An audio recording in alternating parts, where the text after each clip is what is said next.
So,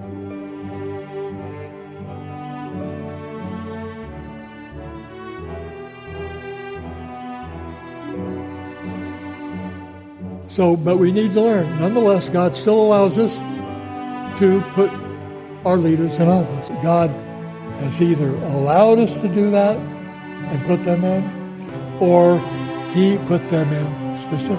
But either way, they're the person that God wants in that office for that period of time.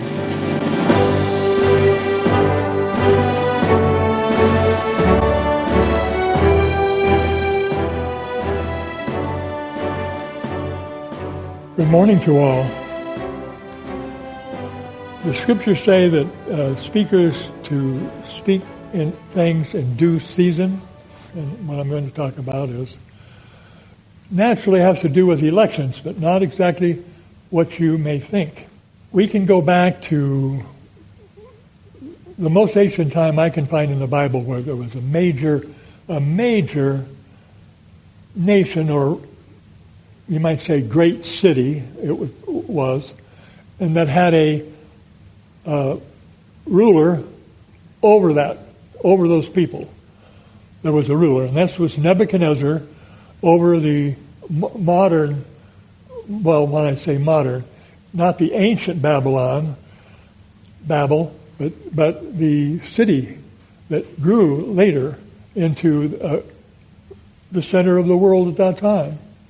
And when you read that, read it, you'll find all of this in Daniel in regard to much of what I'm going to talk about. Daniel speaks to this. And God showed that, and tells us in Scripture, that He set Nebuchadnezzar in his office. Nebuchadnezzar didn't run for office. He took office, but he didn't realize it. God had allowed that and had intended that. Now, this was a guy that was ruler over the world, the Bible tells us, at that time. All the people, everything, Nebuchadnezzar was ruled over. But God states that He does put rulers in office, and He also takes them out of office, of the nations. And this is something that Nebuchadnezzar didn't realize. And God wanted him to understand that it was God that decided that he would be a king, the head of gold of Babylon. The whole rulership of Nebuchadnezzar, he was not a good man by any stretch of the imagination. As you've seen in your own studies, he was throwing people that didn't bow down to his idols, he was throwing them into fire and burning them up. So to say that he wasn't a good man is a gross understatement. He was really an evil man. So we're going to learn a little bit why God would deal with such a man or allow such a man to be in such an office, especially the greatest ruler in world history. No other man has ruled the whole earth. Man, woman, and child, beasts, it even talks about, that God said that He was over. So we're going to understand, I'm going to try to discuss with you, why would God deal with such an individual at all? Why didn't He just take him out and put a nice guy in? But God didn't do that. And we're going to see why. My title is God Rules in the Kingdoms of Men. And let's take a look at that. Please turn to Daniel 4:7. Verse 17, please.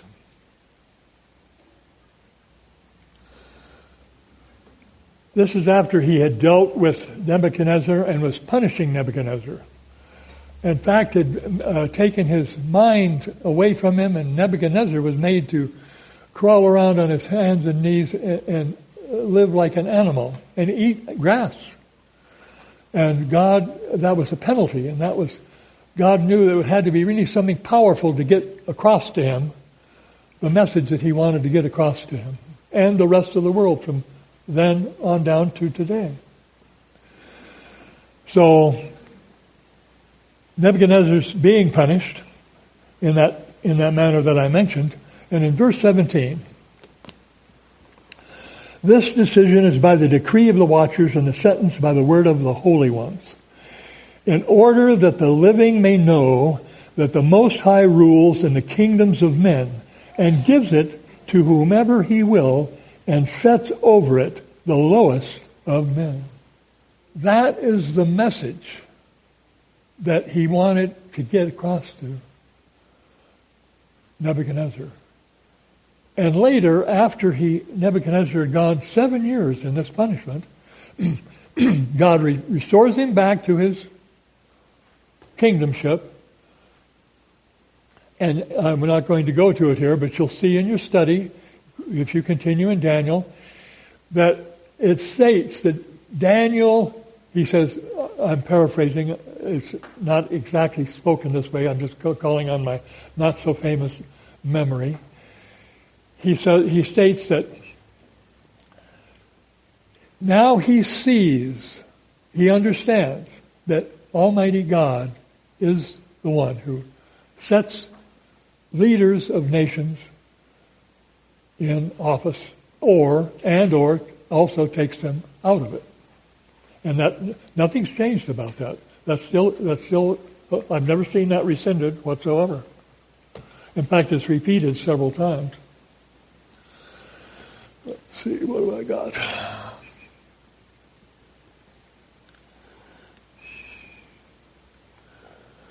I have Daniel 5:21.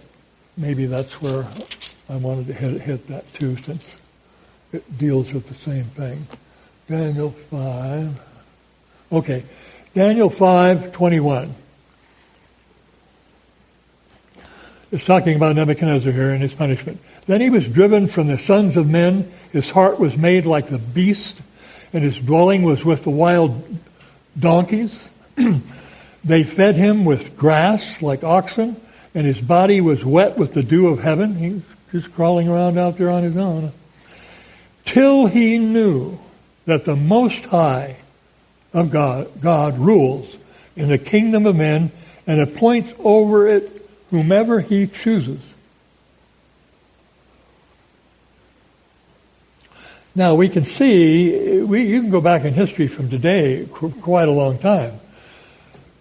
People lost that message, brother. That is not believed.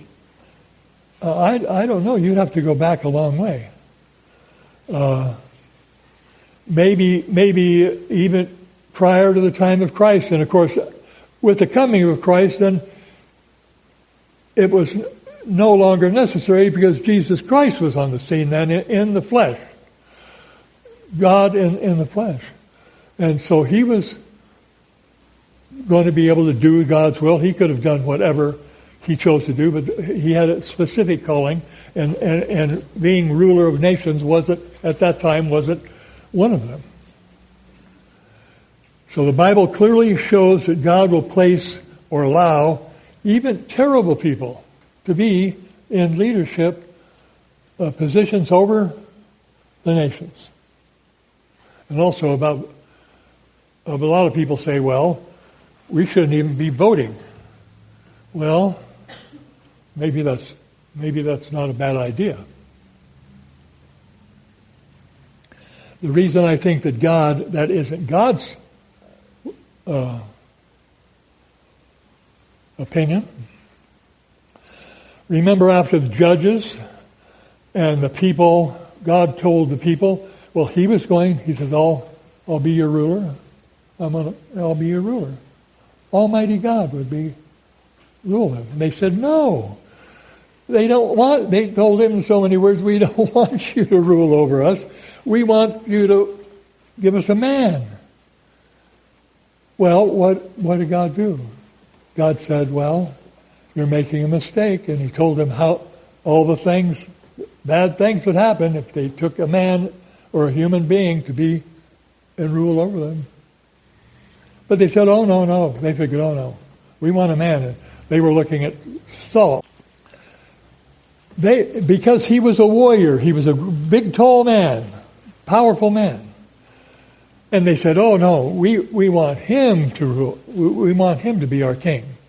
Well, what did God do? He said, okay, he let them choose Saul to be their king. It's the same as a vote, isn't it? They were choosing their leader. So God didn't want that. He knew it was going to not end up well for the necessarily. Certainly, if he didn't intervene, it definitely would have never ended up well with any leader. If God wasn't helping them or motivating them or leading them, even today. Because human beings have too many flaws. Even Jesus stated a very pertinent truth. There is none good. He's talking about human beings. Not one. So if people are always looking for this leader that's got perfect and doesn't make awful mistakes. He doesn't say dumb things or wrong things or even horrible things or whatever it might be. They're looking for that man all down through history. People keep voting, if they have the opportunity, people into office that they feel, well, oh, this is a person. Now, naturally, some people are much better in many ways than others. So, since God gave us the permission to choose our leaders, are we going to try to choose somebody we know that's absolutely wrong, or we can see? But here's the problem with that. If we really know the truth about them, we're going to see a lot of wrong stuff. But because many times it's hidden, we think we're selecting leaders that, they're good. And I've always when I've talked with people that think that, I tell them, look, if you're looking for a leader that is really a good and good in just every way you can imagine, we're going to have to wait for Jesus, because the person today isn't that and will not fulfill that qualification. But the part that was interesting to me when I learned this, that God would He still deals with these people. With Cyrus, the Bible says Cyrus knew not God, that he was the king of Persia that followed Nebuchadnezzar. Now Nebuchadnezzar, God put him back in place. And so he had shaped up. Maybe God had converted him, I don't know, but he had understood that God was in charge. And when God put him back in, it wasn't long after, he died and his son took over, and his son was worse than Nebuchadnezzar ever was. And so that's when God said, okay, and ended that rule and leadership and kingdom. It ended.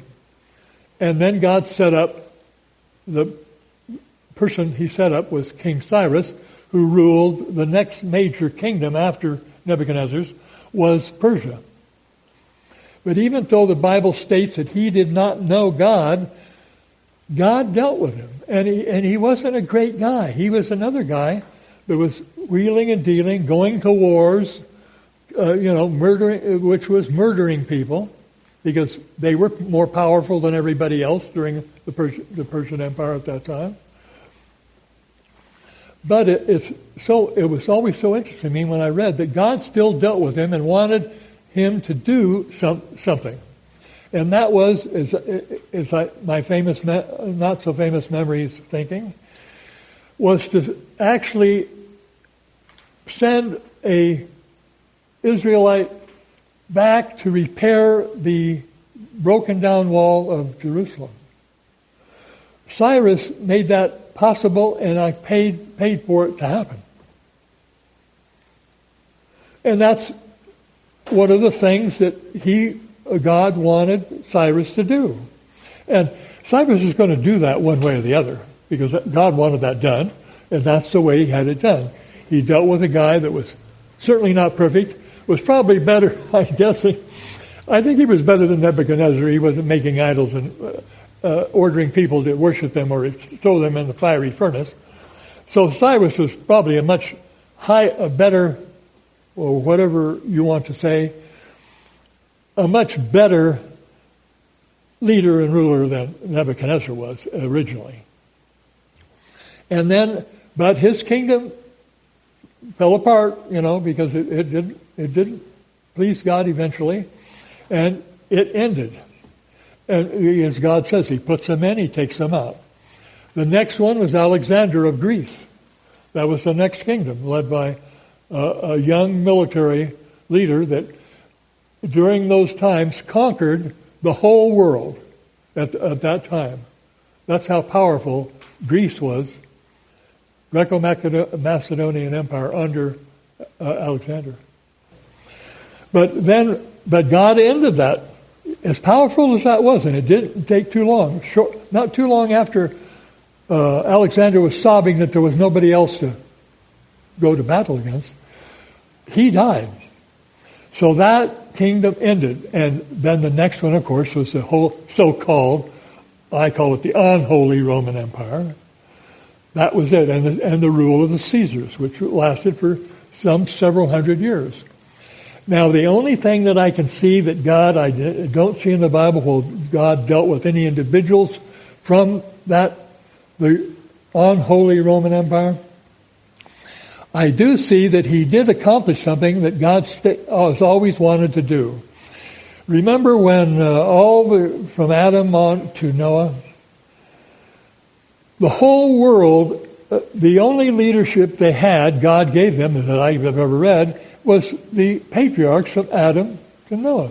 That was the leadership of the world. God, I'm sure they were teaching and preaching and trying to the people, but the people rejected them, and there was no force laid on them.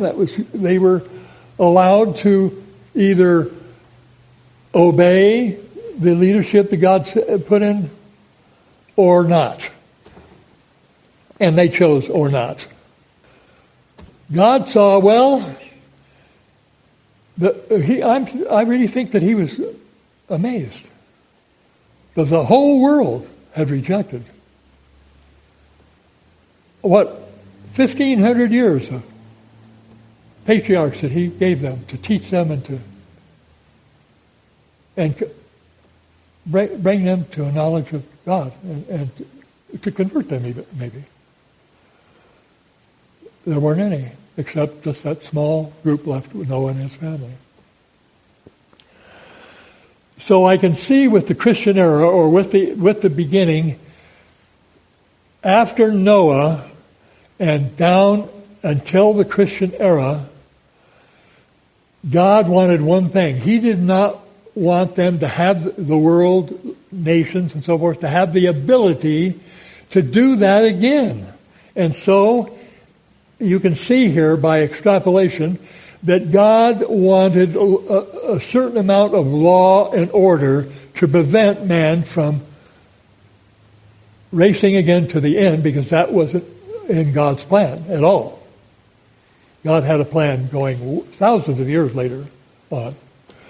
So I've extrapolated, in my own opinion, from the truth, that because God dealt with many wrong-headed and evil nations, but one thing they did do, and I see this in history, if you read history, you'll see the nations after Noah, even into modern times, into Europe, before the Christian era, the rulers of those nations did rule. In fact, were tyrants, actually, most of them.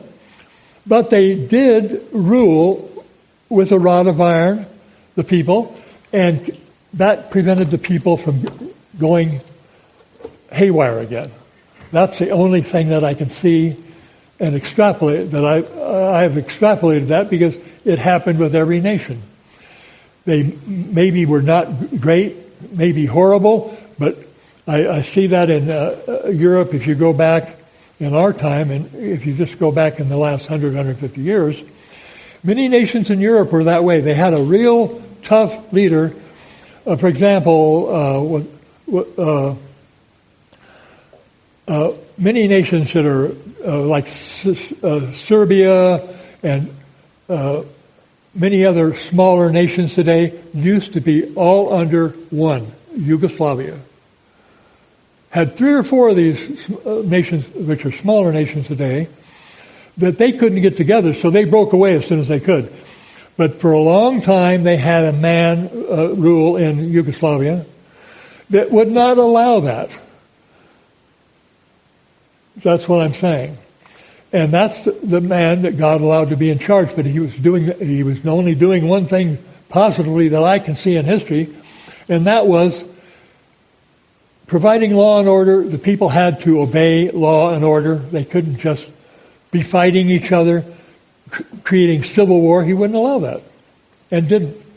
So I've seen that so many times. That's why I've been able in my mind to extrapolate that the one thing God wanted and did cause to happen or allow to happen with the nations all the way down to the Christian era and Jesus Christ was they at least provided, no matter how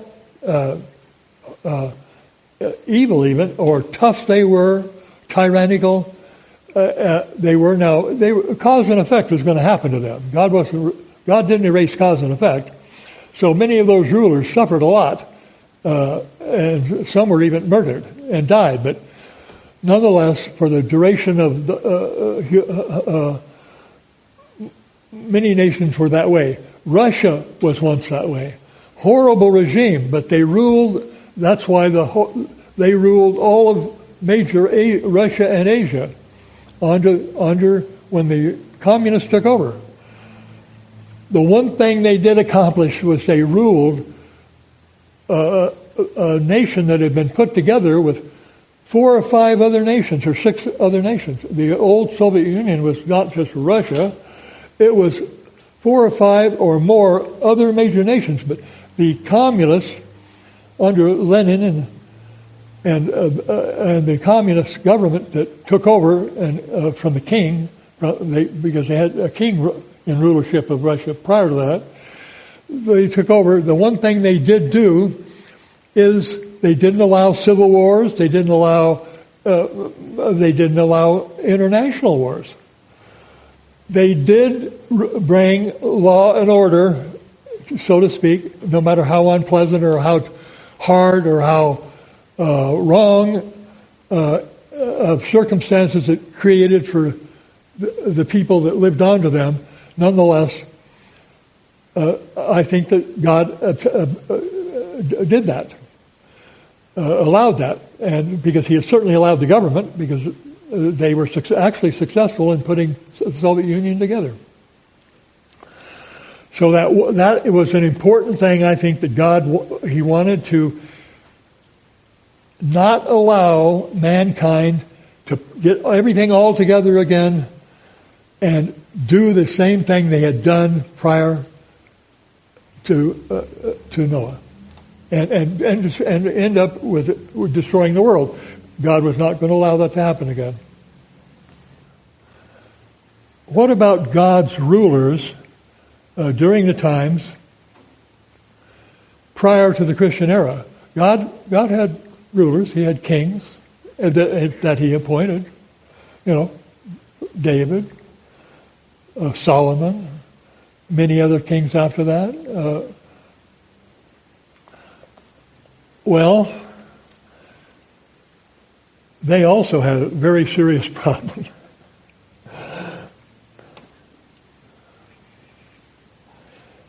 I go back to pick up what we need to understand. With the death of Joshua, Moses was a leader, one of the first leaders in the ancient world. One of the first leaders of God's people was Moses. And he was a righteous leader to his death. And he handed it over to Joshua, which likewise, he was a military man, and his armies he was to subjugate all the enemies of Israel around them, which he did.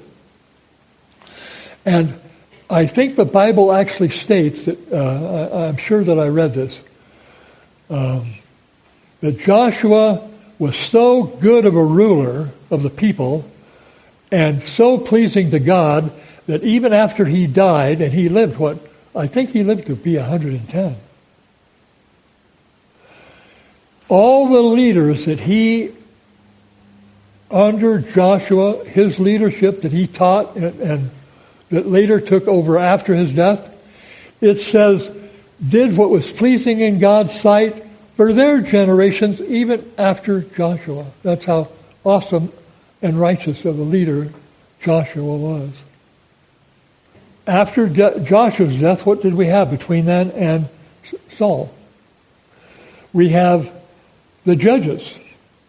And that's the most important focus that I want to spend here on to finish out my message.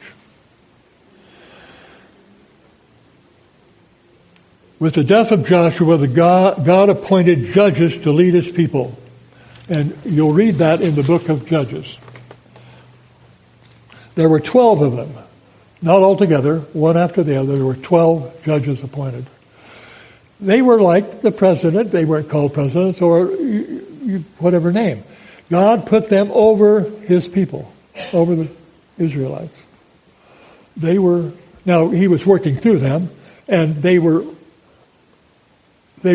I think, as far as I can read, most of them were listening to the prophets or the priests that God was working through to give them, to tell them what he wanted and what he did not want. Well, some of them did great. Some of them did pretty good. Others, not so good. And the last one, the 12th one, was Samson. And in Samson, he's a much more modern example for us today, for our leadership of our people.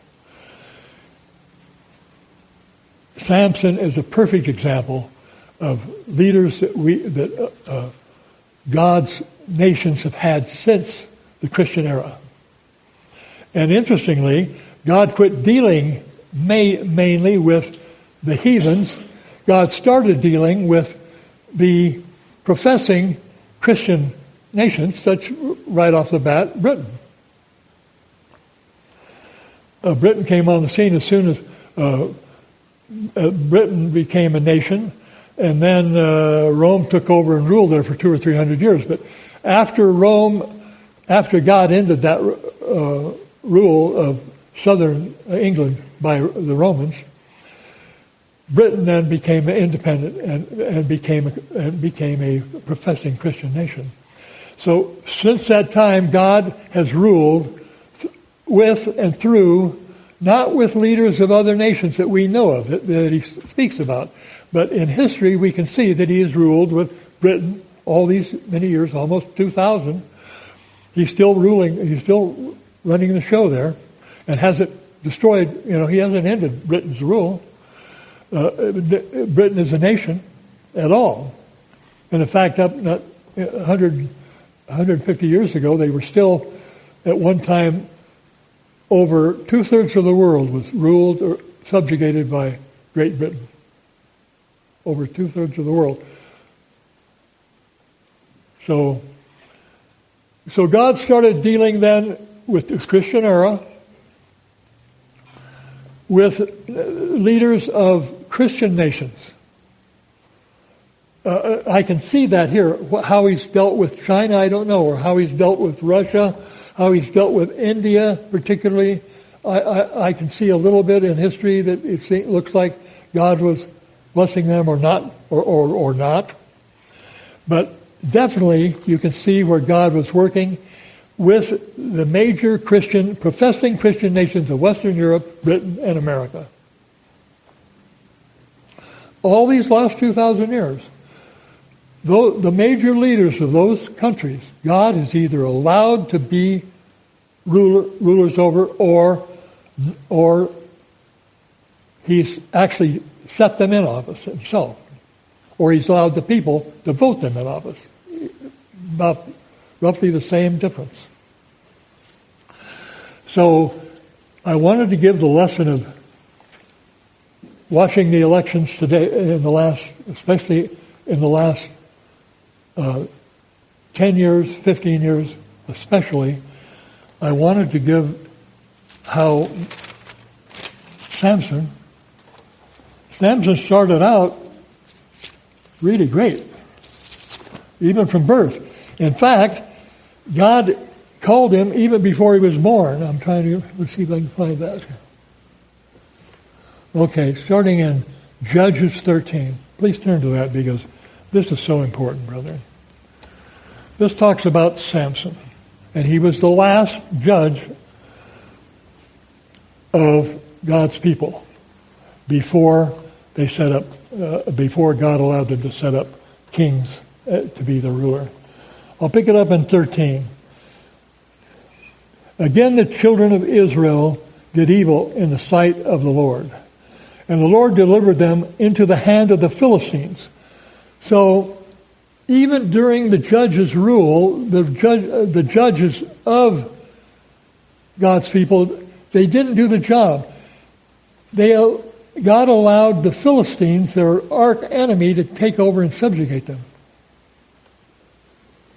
This was still on. This was before Samson was even born, just prior to that time, because there was a period of 40 years it talks about later that God allowed the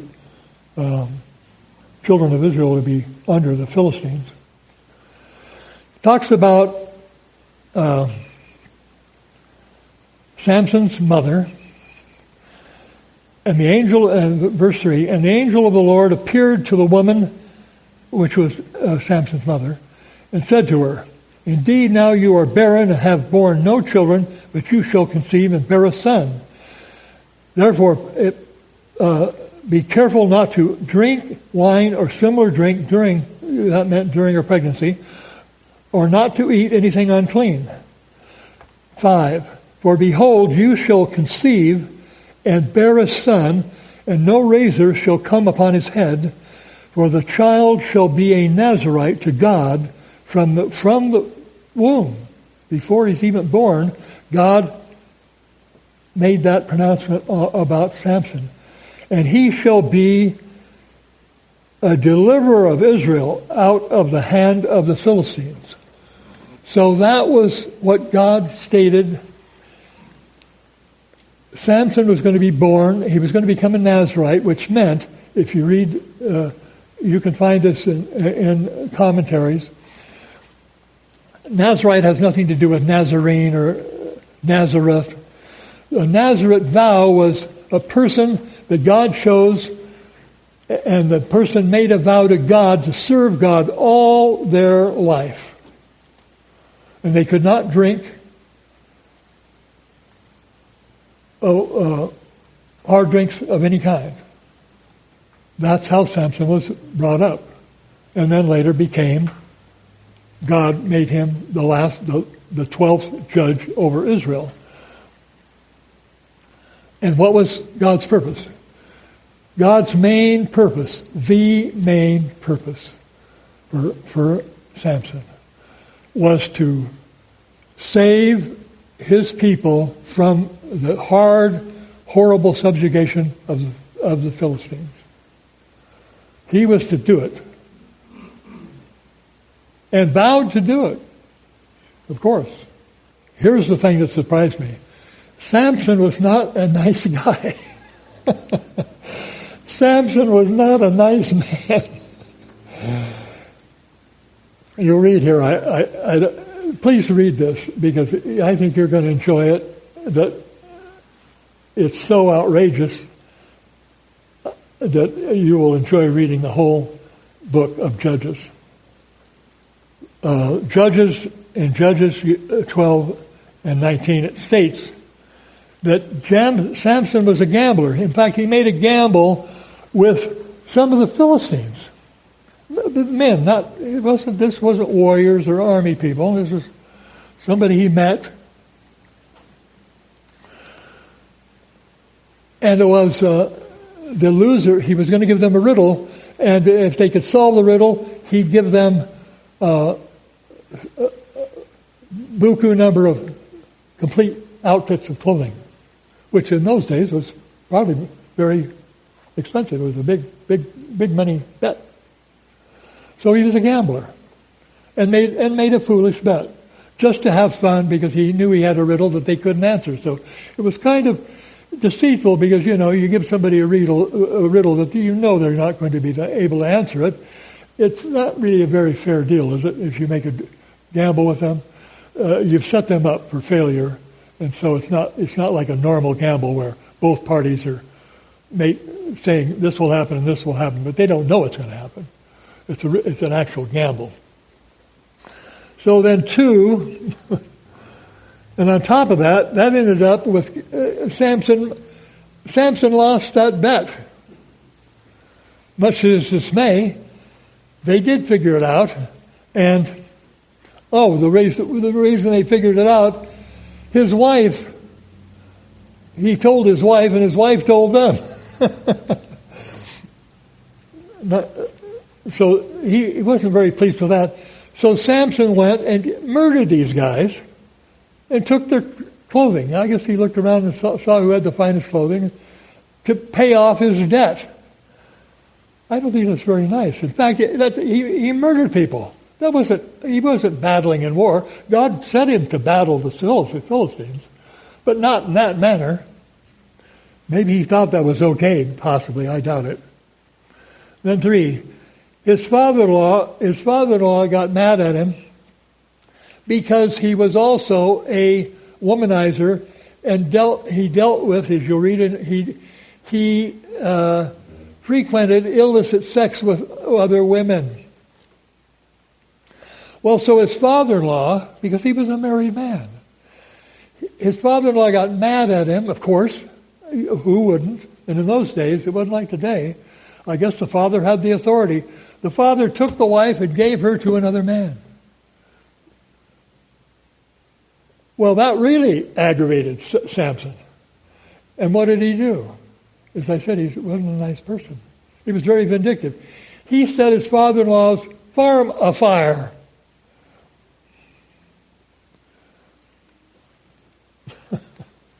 Unbelievable.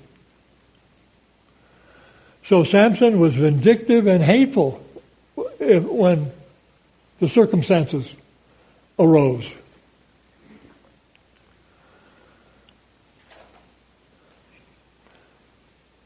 Even later on, when he saw, I guess my wife blew the whistle on me, and so he realized that relationship wasn't going to go. He then frequented harlots, it says, but then finally ended up, I don't know whether it doesn't say what she was, with Delilah, the famous Delilah.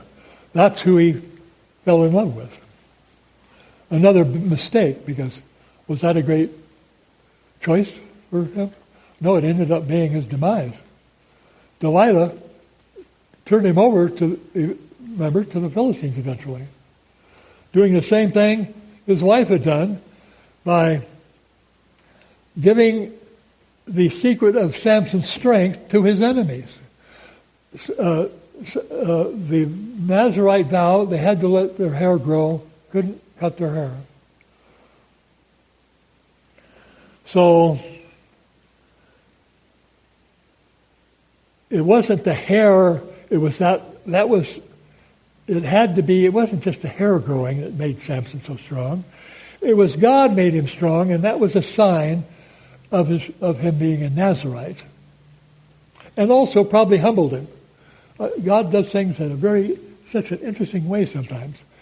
God knew that Samson was going to need to be humbled. Little did he, well, he probably knew, but he was probably amazed just how not humble he was. But the long hair he probably got ridiculed for because it wasn't the custom at the time. And men would do that even if you back up 50 years or in America. Long-haired guys were kind of made ridiculed. It was wrong to do that because it's not a sin to have long hair. I mean, if that's what you choose, so be it. Although Paul does mention that wasn't the case in Paul's mind. That wasn't Paul's teaching that a man should have long hair. But that was Paul's particular teaching. I do not find that taught anywhere else or by other of Jesus' disciples. And probably wasn't. So then he gets together with Delilah, and you know the circumstances of that. She finally gets, the Philistines they know he's with her, so they try to take him, but he's so strong he wipes the floor with him. And this happens several times because Delilah feels he's told her. See, he keeps telling her lies. Oh, this is why I'm so strong. She tells the Philistines, and then they come to get Samson, and because it's a lie and he's still strong as an ox, he wipes the floor with him. That happens 2 or 3 times. But finally, she gets, and that's the problem. Samson let her rule over him in this sense. She finally got him to tell her the truth about where he got his strength. And then he told the Philistines, they came and they grabbed him. So now this was the leader that God put over his people. Now, he didn't get a pass from God, though. He had murdered. He had lied. He had had illicit sex. He had done harm and horrible things to his father-in-law. And later, his father-in-law and his wife died because the Philistines went and killed them. So,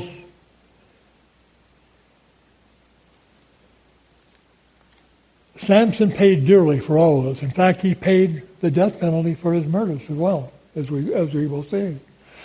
God laid that aside for the time, his punishments, severe punishments, that is. He allowed a lot of punishments. For example, the first things the Philistines did was they put out his eyes. Oh, we've captured.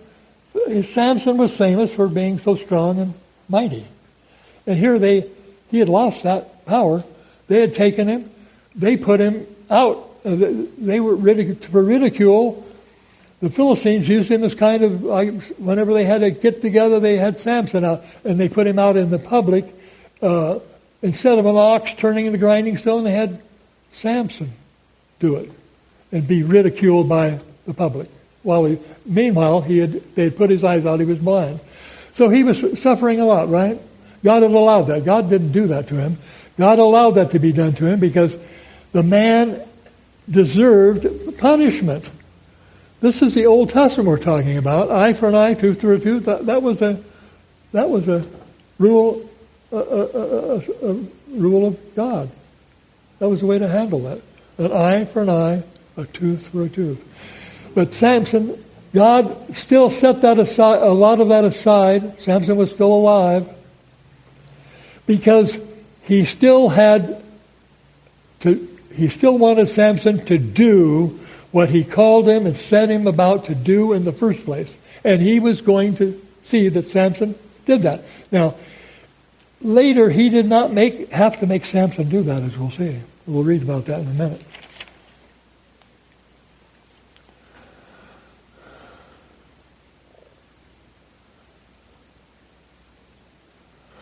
Samson suffered much punishment and even death for his wrongdoing. But he willingly did the one thing that God gave him to do in the final analysis. And we're going to look at that in a minute. Turn to Judges 16, and we're going to look at 31. Then the Philistines took him, that's Samson, from when they got him at Delilah's, and put out his eyes and brought him down to Gaza. That's interesting. They bound him with bronze fetters. So they chained him in these fetters. And he became a grinder in the prison, it says here. Other commentaries say it was actually, he ran the grinding stone. Whether it was in prison or out in public, it doesn't exactly specify. Now the lords of the Philistines gathered together to offer a great sacrifice to Dagon, their god, and to rejoice because they had finally defeated, they thought, and humiliated, and were doing this for some period of time. They had finally gotten Samson. Because they knew Samson was the only threat to them.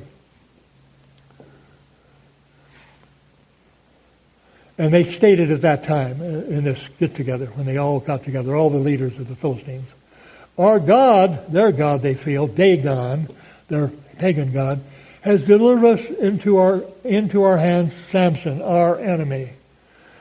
And when the people saw him, they praised their pagan god Dagon, and I put pagan in parentheses, for they said, our God has delivered us into our hands, our enemy, the destroyer of our land, and the one who multiplied our dead. Because Samson had already been at war with them, killing several thousand of their soldiers in battle. Then let's scroll down to 27, please. So they were going to have this big get-together celebration about their victory over Samson and just how everything was going so well for them. And all the leaders, the entirety of the Philistines, got together here and said, now the temple was full of men and women. All the lords of the Philistines, this is verse 27, were there. About 3,000 men and women even up on the roof watching while Samson performed, because they had him out there chained and he was blinded and, imagine probably wandering around, and it was really, to say humiliating, is an understatement. They did that all the time. That's what they wanted to do. Look at Samson. He's not so great, and he wasn't at that time. And that's what they were showing everybody. Then Samson called to God, saying, "O God, remember me, I pray. Strengthen me, I pray, just this once again, O God, that I may, with one blow, take vengeance on the Philistines for my 2 eyes." And Samson took hold of the 2 middle pillars. So, see, Samson decided, God didn't tell him to do that. Samson decided, I can do this. Hopefully, maybe I can bring this whole place down. There were 3,000 people there. All the leaders of the Philistines. And their temple, their pagan temple, in their pagan temple. So God finally, Samson finally wised up, didn't he? He wised up. He saw, okay, there's only one thing I can do now, and the one thing I can do was the one thing I vowed to do.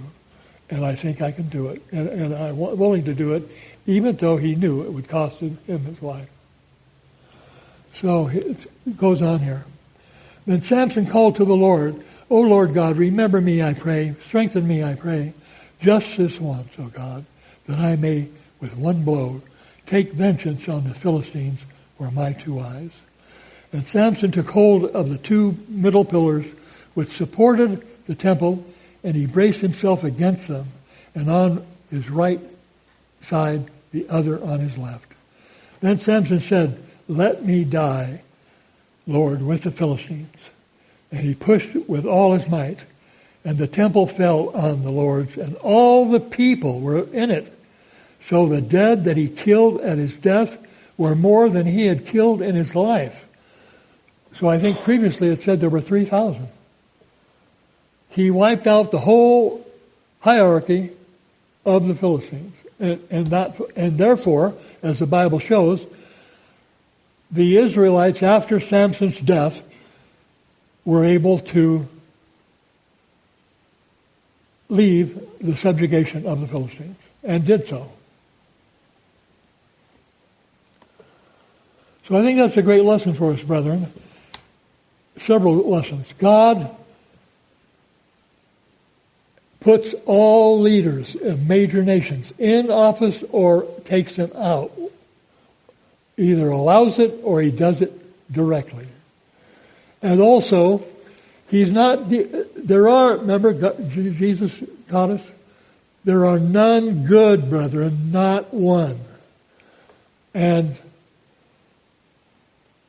he deals with a lot of people down through the ages, even today. People, I see it in politics. If God's mentioned, they say, God couldn't possibly make this man president. And they have physically probably some reasons about it. Maybe so. I can go back to a number of presidents, brethren. I won't name the names, but there was one. There was a horrible president that gave away a major strengths of America. Gave them away. And no matter, they may not have been horrible men, but they were horrible leaders and created horrible circumstances. And some are really, especially not nice, to say the least. So, but we need to learn. Nonetheless, God still allows us to put our leaders in office, and people do that. But we can take great heart in the knowledge that God has either allowed us to do that and put them in, or he put them in specifically. But either way, they're the person that God wants in that office for that period of time. So let us not ever be, because it's easy to do if we think that God has made a mistake, because we're judging in the way that people judge.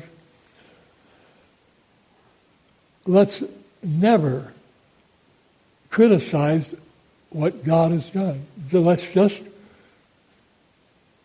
live with it and pray that God will protect us whatever we need it. And I think God has done that. I can look back over time. God has intervened for us a lot against unrighteous leaders, not only as presidents, but in many other areas of American life.